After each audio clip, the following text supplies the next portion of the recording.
main things I can never get out of my head as a kid is, why is the sky blue? So let's talk about it. Bright light comes down from the sun into our atmosphere.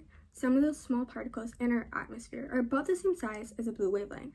So when they make contact, the blue wavelengths scatter multiple directions across our atmosphere, giving us a blue sky.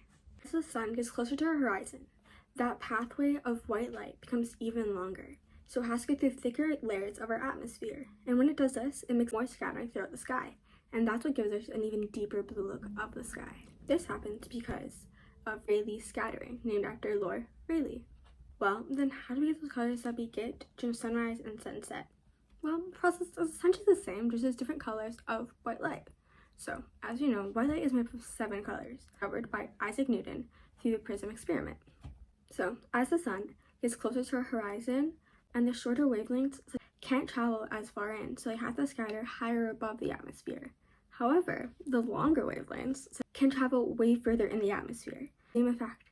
When they make contact, they scatter everywhere, which gives us those colors during sunset and sunrise. If we apply the same logic, most of the planets in our solar system have an atmosphere of some kind. Therefore, the Rayleigh scattering effect on other planets will be the same to Earth, but with different colors. However, there's one really unique planet, and that's Mercury. Mercury is the closest planet to the sun, and it also has a low gravity, which makes it super hard to hold onto an atmosphere. Instead, it has a really thin exosphere, which allows for the Rayleigh scattering to happen because Mercury doesn't have an upper atmosphere, and that's where it takes place. And even if, let's say, Mercury could hold on to an atmosphere, it would be impossible because of how close it is to the sun, and the sun would just destroy it. There's no scattering taking place, so the sky of Mercury would be the color that it is in space. That is Rayleigh scattering.